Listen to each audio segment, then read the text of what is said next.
Yeet! Whoo, baby, we have so much to talk about today, you guys. So today we're gonna be doing my top 10 best deck video. So what we're gonna be talking about is the current top 10 best decks as things stand. I believe that it's a more beneficial piece of information for you to take away, knowing what the top 10 decks are versus the top 5s. You have to go a little bit more in-depth and thorough, and not necessarily, you don't have this insanely immense analytical prowess to get a premeditated synopsis on how the meta currently stands. You can literally pick up your phone, watch some videos, and discover pretty much what's relevant right now just based off what you're seeing topping YCSs, what you're seeing topping regionals. There are going to be issues, there are going to be strengths and weaknesses that can be comparable, but everything is comprehensible. It's not going to be like, oh, you know, the weakness of that deck is so unnoticeable that you can't even like point that out and say that it's a weakness. We're going to point out the obvious things that any man can grasp, even if they don't know how the deck operates. So we are going to be talking about the current top 10 best decks. We're going to be talking about some of the strengths and weaknesses. We're going to go a little in depth. We're not going to be so thorough to the point that the video is going to be like an hour or 40 minutes or anything like that. We're going to try to get it done as quickly as possible, but while still providing enough information for you to retain and walk away from this video with the understanding and grand perception of exactly where the current format stands. You know, it's pretty diverse, and I like that as well. So we're going to be talking about a lot of different decks. So honorable mentions are going to have to go out. We're going to have to give a shout out to my boy right here, Harold. Herald of Perfection. You guys, you just have to play the deck to understand why it's always going to be one of those rogue decks that you have to be cautious of. The representation of the deck is very low, so it's very under the radar. A lot of people know what it does, but don't worry too much about it and don't side deck for it because they don't expect to see it. But the thing is, you can ask anybody that's played this deck, and none of them will ever say, oh, it's so easy to play through 5 negates. It's so easy to play when I can't special summon because Christie is on the board. So we give an honorable mention to Herald. We definitely do.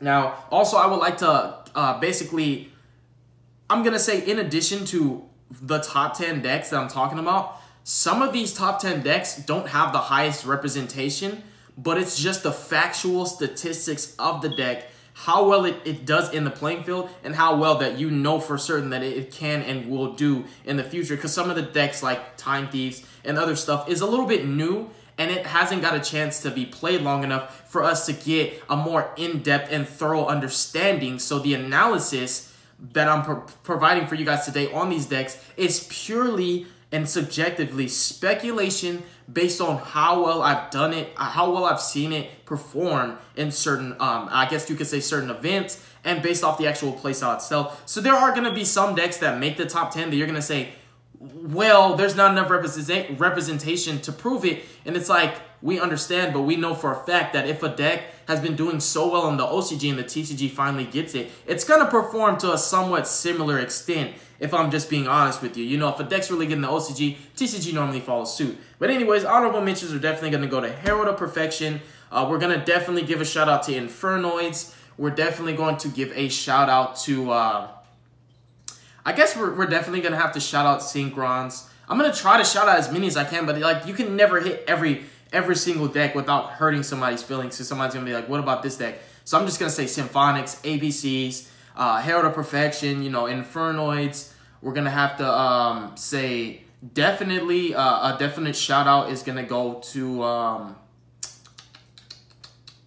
what's another deck that like everybody would love to get a shout out on? We could give a shout out. Oh yeah, shout out to Yang Zings. Shout out to True King Yang Zings. Shout out to every rogue deck, okay? Honorable mention is just going to go to every rogue deck. Heck, Zodiac gets an honorable mention because there are so many decks that have potential to be the best that just because you don't see them topping events, that doesn't make them worse of a deck than they currently were. It just means that not enough people are playing it for people to get an in-depth understanding on how good it is, because you never know how good a deck is until you play it or you see it played. So we're going to get into this top 10. Now, we have, for the top 10 decks, I have some of the decks here where you can see them, like, because I have some of them, but not all of them I have.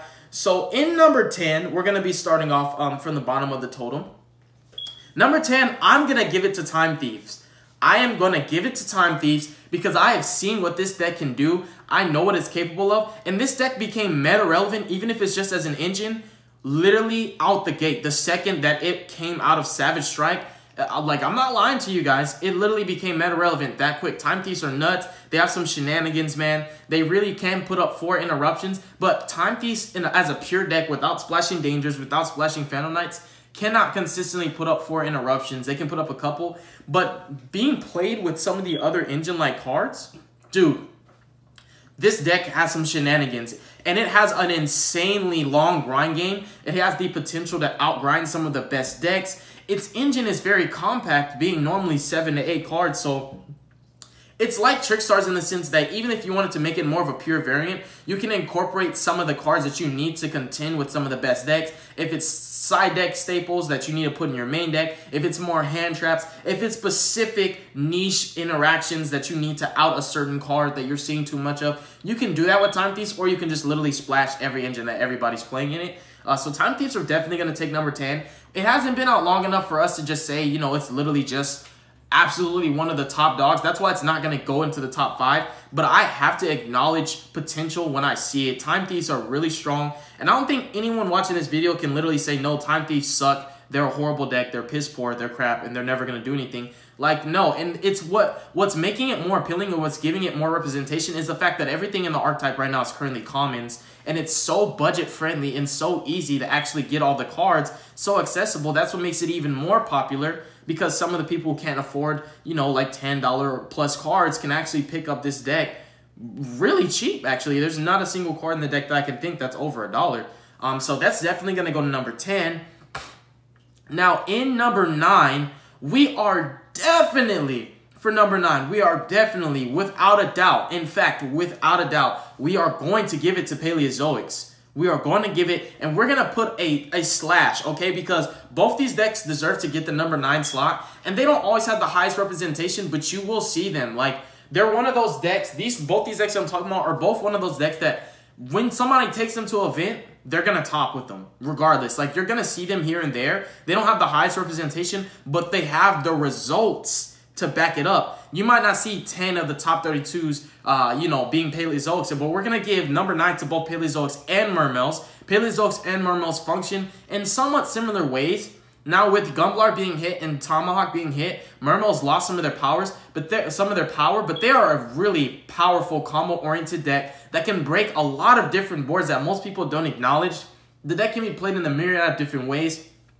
The deck can still legitimately 4-card hand loop you, which, if you guys are curious about the 4-card hand loop, like, we're not going to go in depth on how you do it, but what you end up using is Cypher Lord Omega, a Mermail Abyss lead, and the Mooling Glacier itself, so you can still 4-card hand loop without Gumblar, which I think is insane, that you can 4-card hand loop and still in on 2 negates, which your opponent practically can't play. The deck's very versatile and adaptable. You can make so many different builds for Mermails. Anybody playing Mermails understands this deck is not a joke. Like, it was literally able to extra link you, hand loop you, put up 4 to 5 negates. It was literally able to OTK, push through some insane disruptions. The deck is so powerful. Paleozoics also, in addition to that, being what I feel the best trap deck. Now, Altergeist are easier to play. They're less challenging. It's less work that you have to do. It really is. It's less work with Altergeist. Paleozoics require more thinking. They require a little bit more commitment if you want to play Paleos. If you're playing Paleos and Mermails, you are dedicated because it really is one of those decks that some people just find a little bit too challenging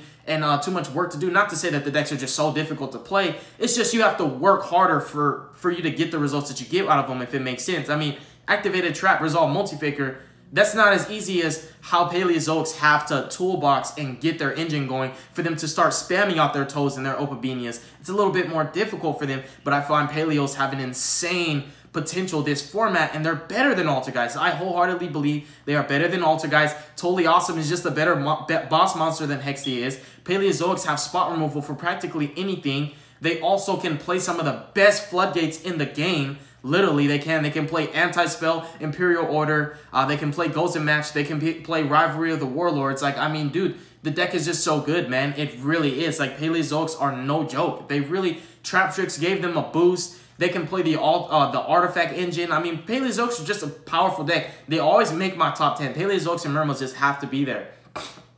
Because I know how good these decks are. I've seen the representation and results. While they're not the most popular decks, you can't take away the facts, the actual statistics of the decks. I mean, dude, they're so incredible. Now, in number 8, we are definitely Now, some people think this is rogue, but it's not.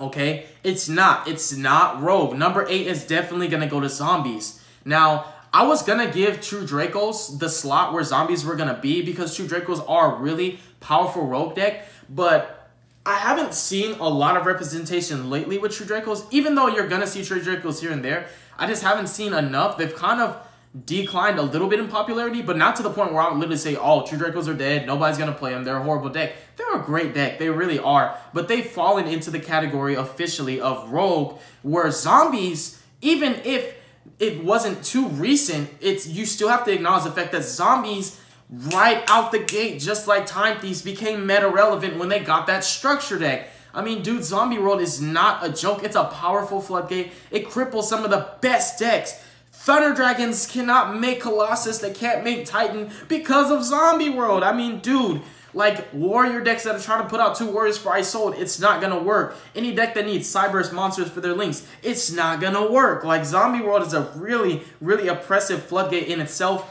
Baladrok is an insane boss monster. Zombies, Danger Zombies was the best variant that I had seen, and they were putting up 4 or 5 interruptions like nobody's business. If you guys don't believe me, I mean, dude, you guys, I think Samurai, his name is Edie Pop, by the way. I think that he had one of the best zombie builds that I had ever seen.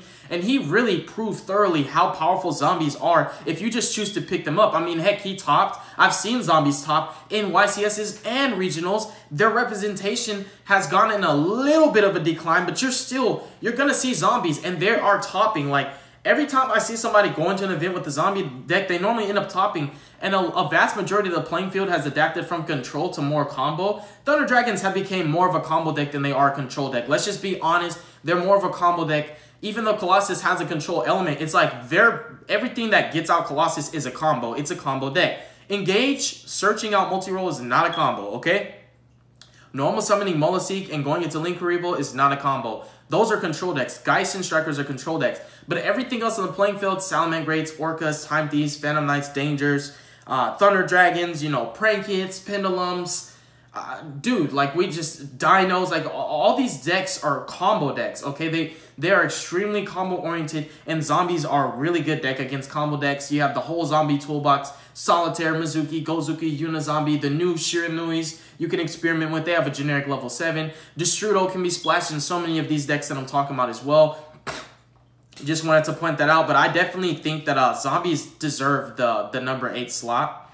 Coming in at number 7, we are definitely going to give number 7. Without a doubt, we are giving it to Prank Kids. Prank Kids are a powerful deck. I mean, dude, I play the deck currently right now, and I can speak from experience, not just through speculation, from what I've seen it doing at events, how I've seen it being played. Prank Kids are not a joke. I mean, this deck literally has a toolbox that allows you to draw cards, that allows you to search cards, that gives you spot removal, gives you recovery, gives you protection from battle and card effects. It gives you board wipes, consistent longevity, the ability to grind, insane recovery, the ability to spam the board, nutty combos. They can be incorporated with Thunder Dragons, Borlo, Borsword in the same turn, summoning Griffin and Colossus off combos, spamming rank 4s and rank 3s and rank 2s, totally awesome. Just being so accessible to the deck. The insane capabilities this deck has in time. Oh my gosh, Prank Kids are just such a monstrosity of a deck. Polymerization and 2 Prank Kids can do so much for you, and this deck can contend with any of the decks that I'm mentioning. They deserve the number 7 slot. They've earned it. Dude, they have earned it. They have the results and the representation to back up everything that I'm stating. Prank Kids deserve their number 7 slot. Coming in at number 6, Mythical Beasts. No, Pendulums, you guys. We just had to give it to Pendulums in general. Now, as much as I would love to give Pendulums one of the top 5 slots, the thing is, everything that's lower than the top 5 decks that I'm talking about in this video, the reason why they're not the top 5 is because they don't have more representation or nearly in equivalence the amount of representation that the top 5 decks have. The top 5 is the top 5 because you see them everywhere, no matter what, at certain events. But the other lower totem pole of the 5, even if you guys don't agree with me, they have representation, but it's not as much as the other decks, but their results prove themselves. And Pendulums have proven themselves to, no matter how many hits they take, Pendulums are just never going anywhere. They're never going to die. They're extremely powerful, really resilient. They can put up boards that, and I can't even think of any deck currently in the top 10 that any deck can just, I can just play through 4 negates, break your board, and then board sword you to death. Pendulums can put up boards that literally every meta deck has to sit here and like wet their pants over thinking, how am I going to break this board? Like, pendulums are so powerful, and I have to say pendulums in general because you have magicians, you have zephyrs, you have metal foes, you have odd eyes, you have so many different pendulum archetypes that all deserve the same kind of love that I'm giving to pendulums in general. This deck is so powerful, and pendulums can be splashed with, you can splash metal foes, magicians, and odd eyes, and zephyr all in the same deck. Like, that's the beauty of pendulums, is you can splash so many different pendulum decks as an engine into one deck, and you have this conglomerate hybrid variation that has unique cohesive properties that allow you to just make insane plays, and everything functions and works very similar to each other. High scale and a low scale, dude. You can do so much. It's crazy. Pendulums are insane. Electrum deserves to go back to 3. He really does. It's crazy. So the top 5 decks, I'm not going to tell you the order, but the top 5 decks, we have Danger, Phantom Knight, anything, because normally what I've been seeing a trend is anything that plays Danger tends to play Phantom Knight, so we have to just say Danger, Phantom Knight, anything. We have Guard Dragons, we have Sky Strikers, we have Thunder Dragons. We have Orcus and Salamangreats. 5 of those 6 are going to get the top 5. You guys can go ahead and take a wild guess what's going to get it and what's not, but we're going to go ahead into it. So starting off with number 5. Number 5, I'm going to have to give it to Guard Dragons. Now, even though Guard Dragons haven't seen, a long amount of play time, it's just the simple fact that right out the gate, just like a lot of decks that I mentioned, they became meta relevant. Guard Dragons have broken dragon archetypes in general. Just as a whole, Guard Dragons just make dragon decks that much more powerful. Crusadia Guard Dragons, the most popular one that I've been seeing trending. Crusadia Guard Dragons just, dude, it's one of the best ones that I've seen so far. But we just can't knock. Oh, I'm putting up 4 interruptions in a consistent manner. I'm drawing through all my combo pieces. My board is so powerful. Like, it's crazy. I mean, Guard Dragon Pendulums, Guard Dragon Crusadias, Guard Dragon Blue Eyes, Guard Dragon Red Eyes, Guard Dragon Rockets, Guard Dragon Dragoonities, just Guard Dragon anything in general just deserves number 5. And I think what I'm going to do is I'm going to take Danger, Phantom Knights, and I'm just going to break them down into engines because I haven't seen them being played as pure decks. I just haven't. So I'd have to say that Danger, Phantom Knights can be splashed in almost any of the decks that I mentioned in the top 10.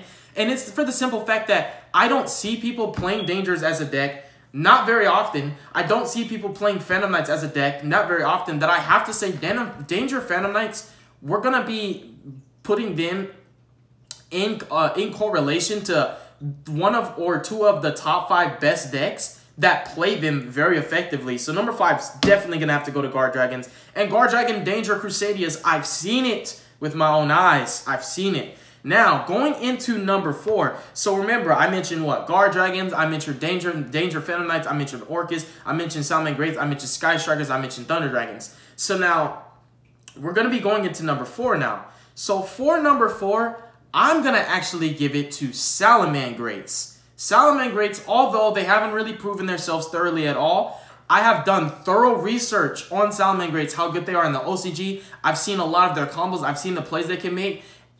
Right now, as things stand, even without that structure deck, this is an insanely powerful deck. And I'm talking about Salamangreats right now with the structure deck, though, with their back row, with their counter trap, with their normal trap, with all their link monsters, full power Salamangreats. The reason why they're going to take number 4 and not a higher slot is because they don't have all the results or the representation to back them up to be considered better, because I haven't seen Salamangreats beat Strikers in TCG, beat Thunder Dragons in TCG, but I've seen what they can do in OCG, and it's the fact that what I've seen them do in the OCG is literally so bonkers that I have to put them that much higher in an elevated stature above the rest of the decks. They're not head and shoulders above all. And keep in mind that every single deck in the top 10 decks has the potential to beat any of them. Number 10 can beat number 1, number 1 can beat number 10, and vice versa, so on and so forth. But Salamangreats have an insane longevity in their grind game. They can put up interruptions. I think their strongest power of interruption is through their back row, which gives them a weakness that a lot of these best decks don't always have.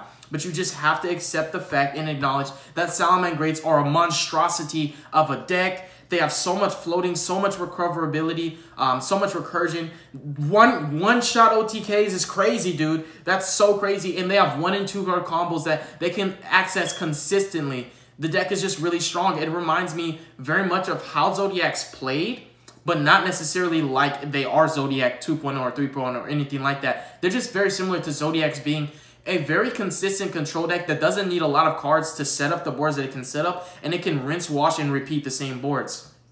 That's going to be taking number 4. And I'm going to have to put in a slash. Orcus and Salamangreats are going to have to be put in the same category, because Orcus and Salamangreats are very similar to each other, and they're lacking the support that they need that's going to put them in the elevated forefront of the meta that they are, but that they're going to be. But currently, as things stand, I think that Orcus and Salamangreats have more potential than the obvious 3 being Geist Striker and Thunder Dragons, right? And the reason why Geist Striker and Thunder Dragon are still the top 3 decks is because their representation at every YCS is insane. Even if they don't win the event, they just have the most representation. They have the most results. Everything, every statistical fact to back up them being the best 3 decks. Geist, Striker, and Thunder Dragons are just the best 3 decks. I can't put Orcus or Salamangreats above them because Orcus and Salamangreats aren't even being played yet. This is purely based off of the fact that I know for certain what these decks can do with the support that they're going to get. And as things currently stand, Orcus are not a bad deck right now. Orcus are an amazing and powerful deck. And we're going to say Orcus Dangers, Orcus Phantom Knights, because they're one of the decks that are going to be abusing Phantom Knights, as well as Pendulum's abusing Phantom Knights. Now, for number 3, I'm going to give it personally to Altergeist. I know a lot of people are just going to say, well, Samurai said it's the best deck, so I just believe him. I don't take what people say and run with it. I go purely off of representation, off of results, and the strengths and the weaknesses. Now, while Altergeist has a somewhat decent Thunder Dragon matchup, just because people say, oh, well, it has removal that doesn't destroy and it doesn't search. But at the same time, that's if the deck gets to go first. Altergeist going second against Thunder Dragon is not really easy, especially when Thunder Dragons open that I'm telling you, that Titan dude. I'm not lying to you, man. I've spoken to a lot of dedicated Altergeist players, and they tell me it's 50-50. It depends on who gets to go first and whether or not Altergeist can open up the specific floodgates they need. And because Altergeist are so reliant on their floodgates, and also because they tend to brick, Altergeist tend to brick more than Thunder Dragons and Sky Strikers do. And this is just a fact. They tend to brick. Without a monster, there's not much they can do. And also, they have the slowest build-up. Between Thunder Dragons and Sky Strikers, their build-up for setting up their turns, their first turn boards, is a lot quicker than Altergeist can actually do it. Altergeist are not as consistent either as Thunder Dragons or Sky Strikers, but Altergeist can play Secret Village of the Spellcasters. They can play Rivalry of the Warlords, right? So it's like the fact that they can play the Floodgates is what people say, oh, like that's why they're better. It's like a deck, it doesn't automatically become better than the other 2 decks just because it can play Floodgates that cripples them. It just gives them a better matchup. It gives them a higher ceiling in those matchups, but I am not going to take away from Altergeist in any way, shape, or form, because Altergeist can, in fact, do extremely well against Sky Strikers and against Thunder Dragons, but the thing is, their representation and their results are not better than Thunder Dragon's results and representation, and it's not better than the representation and results of Sky Strikers and Thunder Dragons, all right? So we're not knocking Altergeist. We're definitely not knocking them. Don't sleep on them. They're still a great deck. Don't get me wrong. And the reason why they're in the top 3 is just because of how well they do and how many people play them. But in number 2, I'm going to give it to Sky Strikers, and I normally give Sky Strikers number 1. I do think Sky Strikers are a powerful deck. They have a toolbox that can pretty much out any board. They have a lot of spot removal. Their weakness is obvious to untargetable monsters. Sky Strikers have an insane grind game ability. Normally, most people tend to play them in a manner that just allows you to out-resource your opponent. Normally, just overcoming them in sheer terms of card economy, making sure that you always have more cards than your opponent, being able to answer pretty much everything that your opponent does, having a toolbox spell card that can do virtually anything that you need it to do. Their link monsters are insane. I mean, Ray is just a powerful monster. Sky Strikers have proven themselves to be, if not like one of like the absolute best deck of the format. Sky Strikers are just insane. So adaptable. Of all the best decks currently in the top 10, I think Sky Strikers of all have the room and flexibility to play more tech cards like hand traps, like side deck cards that you can main deck, like picker tops. They can main deck evenly match, and they can play it more effectively than any of the top 10 best decks. That's what makes Sky Strikers even better as a deck. The simple fact that they are more adaptable and flexible. Okay? Like, they literally are. And now, number one is obviously going to go to Thunder Dragons. And you guys might think I'm crazy, but I was this close, literally this close to giving Thunder Dragons, giving the slot that Thunder Dragons have to Burning Abyss. Because Burning Abyss is stupid. But I have to say, as things currently stand, Burning Abyss is just an insanely powerful rogue deck that happened to just ascend past the elevated point of being like from rogue to meta. Like, and it literally happened that quick. Now, the reason why Burning Abyss didn't go in the top 10 meta decks, because I just feel that Burning Abyss is a rogue deck that became meta, and Burning Abyss absolutely deserves to make the top 10.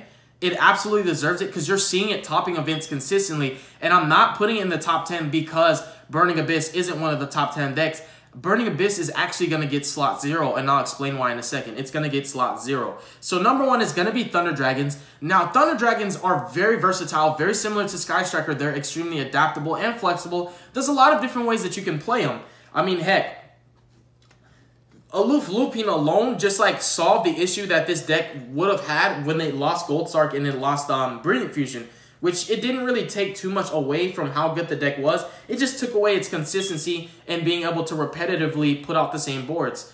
We have like the Guard Dragon stuff to represent them.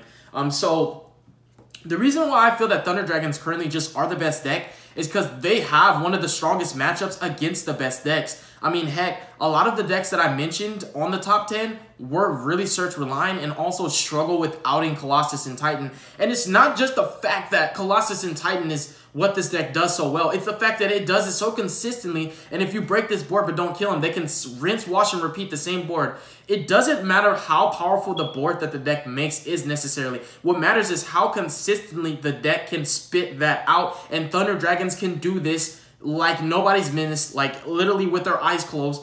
Having one Thunder Dragon Fusion engraved, if you can break their board and don't OTK them, that Thunder Dragon Fusion is going to come back to haunt you because it's going to search a Hawk. They're going to get the Hawk. They're going to remake the same exact board that they just made for no reason at all. It's the fact that this deck can consistently spit that board out. It has a crazy good Sky Striker matchup, and it can go 50-50. The thing is, with these top 3 best decks, you have to keep in mind that neither one of them just have this ridiculously one-sided, undeniable advantage that makes them better than the other. It's almost like legislative, executive, and judicial.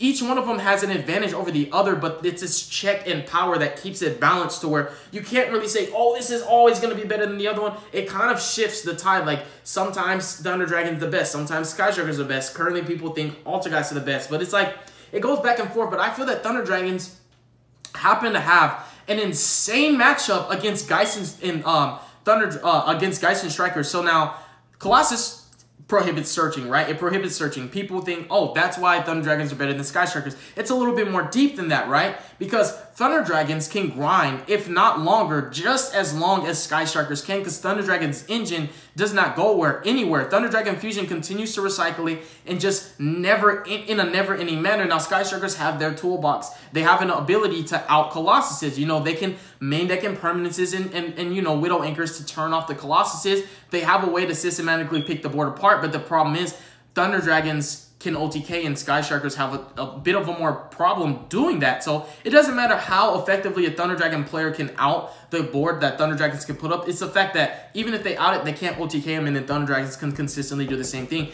Now, the reason, what really elevates Thunder Dragons above Altergeist and Sky Strikers, and again, Thunder Dragons are so insane going first against Altergeist, is this new variant that's being played with the dangers is so insane, right? It makes the deck that much more powerful.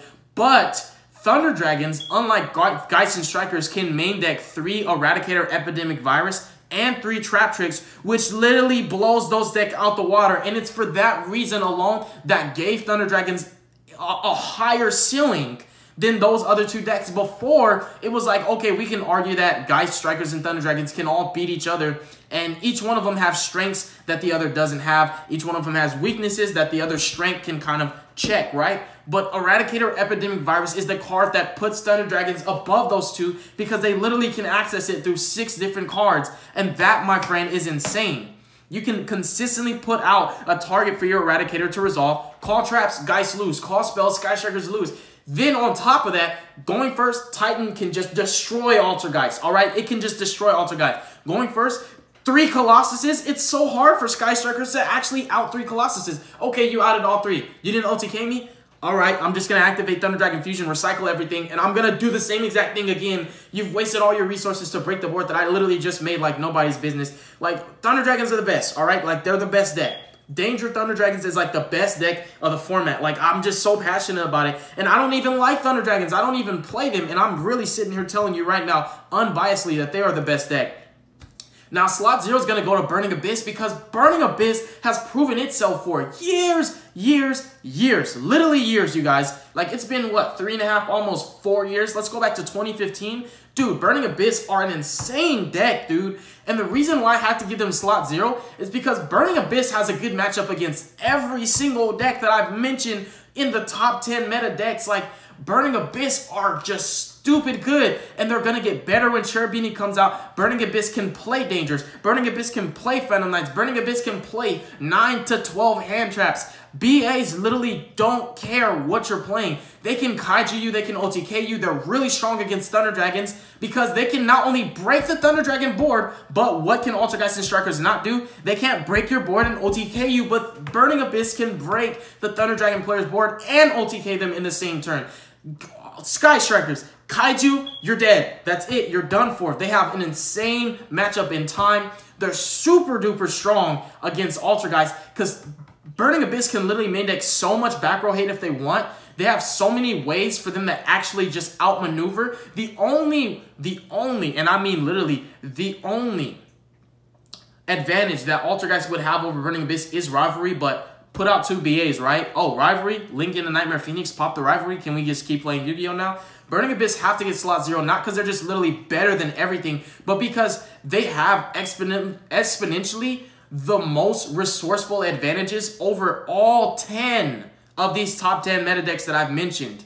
That's why I had to give them slot 0. That's why. Not because they're literally better than every deck, but because their advantages are far exceeding and abundant in comparison to the advantages. Like, Thunder Dragon don't have an advantage over every deck on the top 10. Altergeist and Sky Strikers don't have an advantage over every single deck that's being mentioned in the top 10. And yeah, BAs can play Eradicator Epidemic Virus too. Like, Burning Abyss is just so powerful. They can play so many different boss monsters like Dark Arm, Orbital, BLS. I mean, the second build is what everybody loves, but I love that BA is even more flexible and adaptable than that. You can play Fire Lake. You can play the Phantom Knights. Cherubini coming out is just going to make this deck that much more powerful. And Burning Abyss is so hard to kill. It's so hard to deal with. And out of all the 10 best decks that I mentioned, no deck is that, like all the decks are more susceptible to hand traps. And Burning Abyss, like, I can't think of any deck where literally no hand trap matters. Like it literally, like, no hand trap even matters against this deck. Like, you have to get so specific. You have to be like, all right, we have a DD Crow now. Like, Ash Blossom does virtually barely anything. Ghost Spell is like close to the best hand trap, but they can chain block you to where you can't even Ghost Spell the right target. Gamma doesn't really do much, and it's like Dante is such a powerful card. Beatrice is so insane. Fairytale Snow out of the picture doesn't change how good this deck is, you guys. It's really strong, and you guys mark my words when I say Burning Abyss are going to elevate to the point where they are going to be considered one of the top 5 best decks, like, period. And that's my top 10 best decks. I hope you guys enjoyed it. It's very in-depth, very, very in-depth. You guys grasp all the knowledge. I hopefully, and these cards, you know, we'll talk about them later. But yeah, they're going to change the game as well. But yeah, you guys, I'm really passionate about this. This is what I believe. These are the top 10 best decks. I've explained very thoroughly why I feel this way. I'm going based off of my research as well. God bless you guys. Make good choices. Don't hurt your brain cells. Stay tuned for future content. And you folks have a beautiful day. Herald is the best deck, by the way. Peace out, y'all.